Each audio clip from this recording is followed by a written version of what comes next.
Welcome again. I just felt that time goes by quickly. As you said, has recently founded a company. It was about 2 years ago. So we see it's an industry with a fast pace still. Governance is one of our core issues, and we are located in Switzerland. And the reason why I'm telling you about that is not that I want to make you believe that I spent my time eating fine chocolate or Swiss cheese, but the fact that the governance structures in Switzerland are pretty much different from other companies around the globe.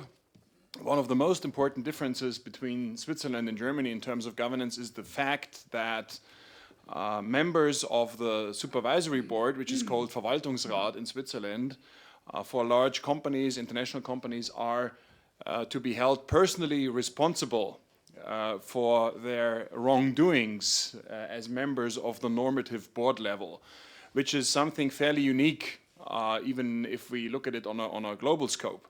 And that has very quickly fired a whole area of interest in the governance topic, because for these people it's a personal question of their own risk management, whether they can rely on a reasonable governance system or not. So it has been driven a lot from Switzerland. Now I want to spend the next 5 minutes or so in briefly covering 3 topics. First of all, governance is an issue that we talk about a lot, and the question is, what is it? It's a problem we have been discussing before. I mean, our industry is meanwhile well known for the fact that we dream up new wordings once in a while, and governance should be explained so we have a common understanding of what we're talking about.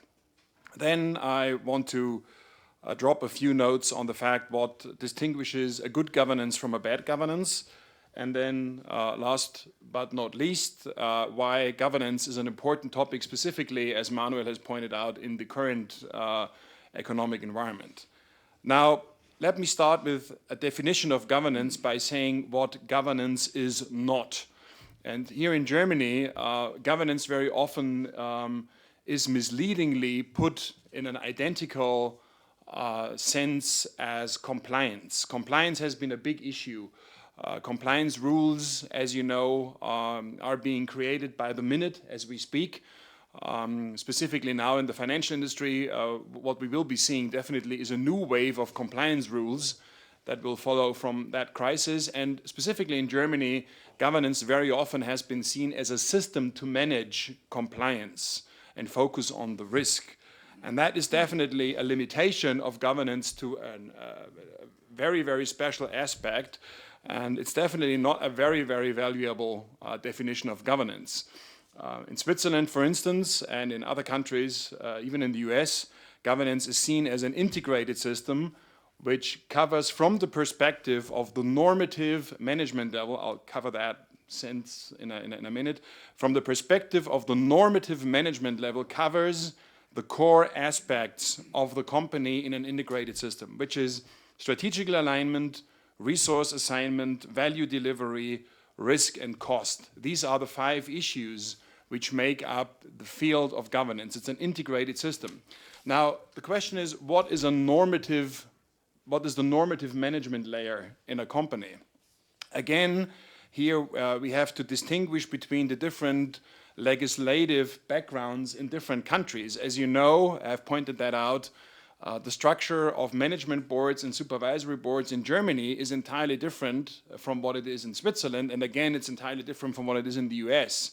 For instance, in Germany, a member of the management board and Vorstand cannot at the same time be a member of the supervisory board. That's legally not possible. In the United States, as opposed to that structure, that's possible. The chairman of the supervisory board can even be the same person as the chairman of the operational management board, which is the CEO and president role that is very familiar in the US and firmly rooted in the presidential system, which is even typical for the political structure of the United States of America. And in Switzerland, as I have pointed out, the members of the supervisory board are personally held responsible for their doings. Now, in terms of the normative level of management, it's the highest level of the organizational structure which actually controls the generic value system and the generic targets and goals of the company. And you see that, you know, it's tightly related to the fact of the legislation, as I've pointed out. For instance, it's fairly easy to say that in a family-run business, the normative management layer is usually the family that owns the business, because they actually know what they want to do with the company. What does it stand for? What is their value system? What is the goal? Where are we going? And the family will tell the company and the operational management what their generic targets are and where they are headed. In Germany, this is very, very difficult for public companies, as the supervisory board in Germany, it's called Aufsichtsrat, which is, you know, verbally translated a controlling rat, a controlling board. So their only function is basically to control the company. So they are in no way involved in any strategic responsibilities. So it's difficult to say, you know, in Germany, who is really the normative layer. But in an abstract way, it's basically the highest layer that we can think of within the organizational structure that sets the framework for the generic goals. And governance is about creating a connection of the normative management layer to the operational business. So it wants to make sure that these people get a grip on the operational business. For instance, when we talk about value systems, that is an important issue. I mean, all of us know a lot of companies who have mission statements nearly everywhere you go. You know, you go to the canteen, they have a mission statement. You go to the reception area, they have a mission statement. Mission statements are everywhere.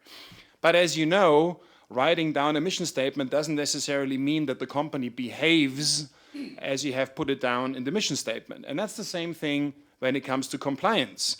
If you want your company to be compliant and to act correctly in a certain sense, then it's not really sufficient to write down what you think is acting correctly, because, you know, you can put it in a folder and put it on a shelf, and then it's not going to happen through spontaneous self-combustion. I mean, you know, you need the presence, the connection of the people who set the value system to the operational level. And governance is a system which allows to connect people from the normative level right down to the operational manufacturing floor, if you wish to say so.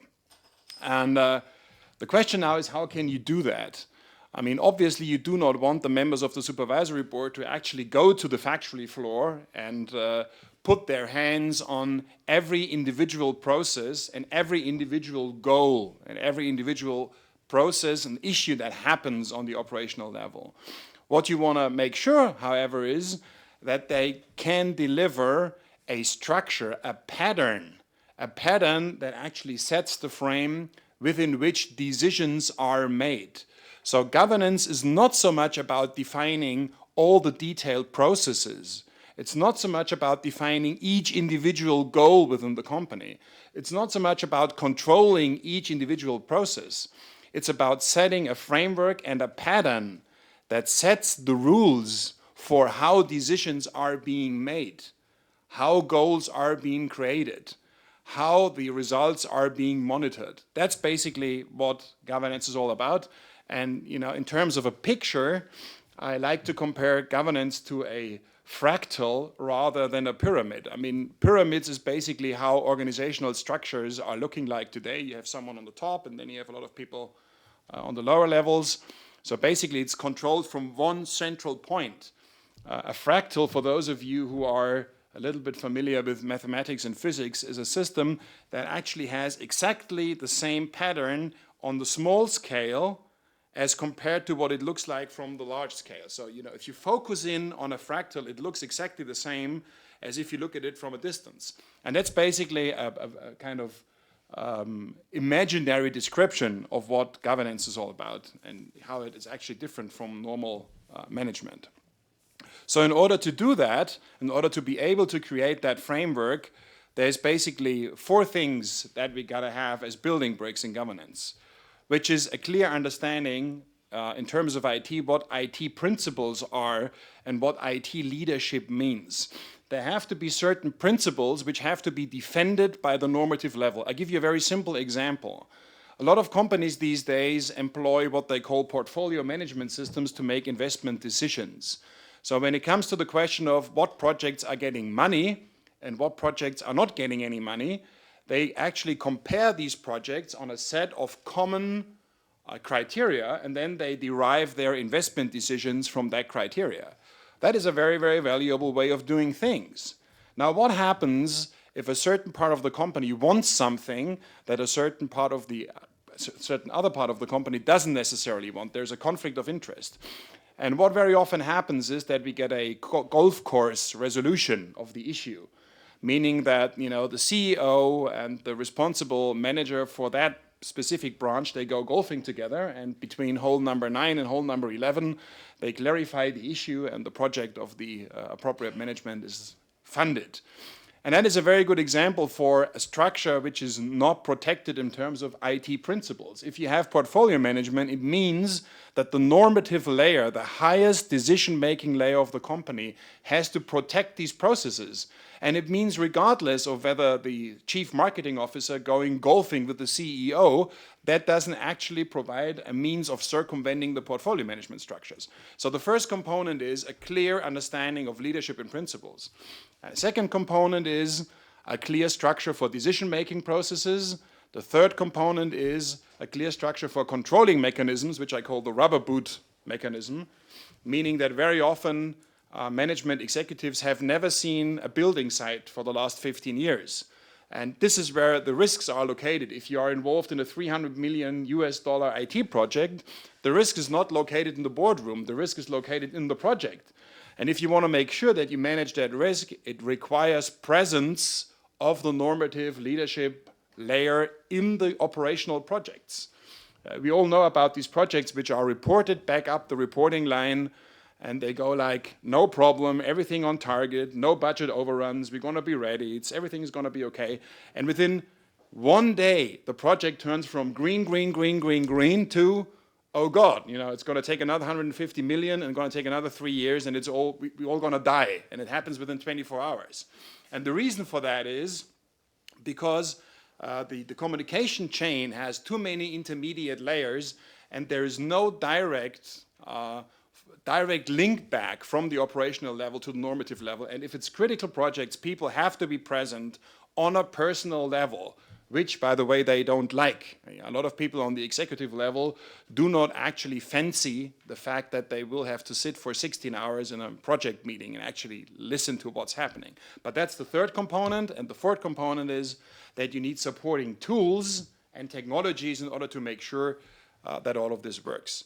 Now, the last question was, why is it so important today? What is the difference between boom and bust when it comes to IT governance?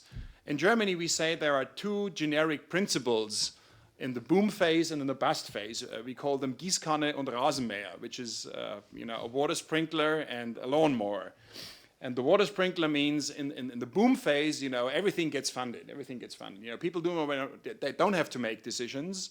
That's why they don't make them. If you have an abundance of money, it's more comfortable to say, if I have to take the money away from you and give it to you, then you're going to be angry and you're going to be happy, and that's going to be stressful. So I give you the money and I give you the money, and I distribute it evenly. That's the water sprinkler, Gießkanne. And the lawnmower is the opposite principle. If I have to cut cost, I do not focus on cost cutting. I just take the lawnmower and cut everyone's budget off by 15%. That is, unluckily enough, how most of the cost-cutting projects still work today. Now, the problem is, let's say there is an issue where, you do not give enough money in the boom phase to a strategically important project. As long as you use the sprinkler, it's not really that bad because the project still gets some funding. When you are in the bust phase and you use the lawnmower, the problem is you're not only cutting money for projects that might be unnecessary, you're cutting off money for projects that might be vital. And that is an important issue. And this is why it's so important that normative people have to have a clear understanding of what's going on the operational level today in order to make sure that they do the cost cutting the right way. Because turnaround is always about investing strategically in the most important projects while cutting cost on a generic level. And this is why I think governance is enormously important for today's environment.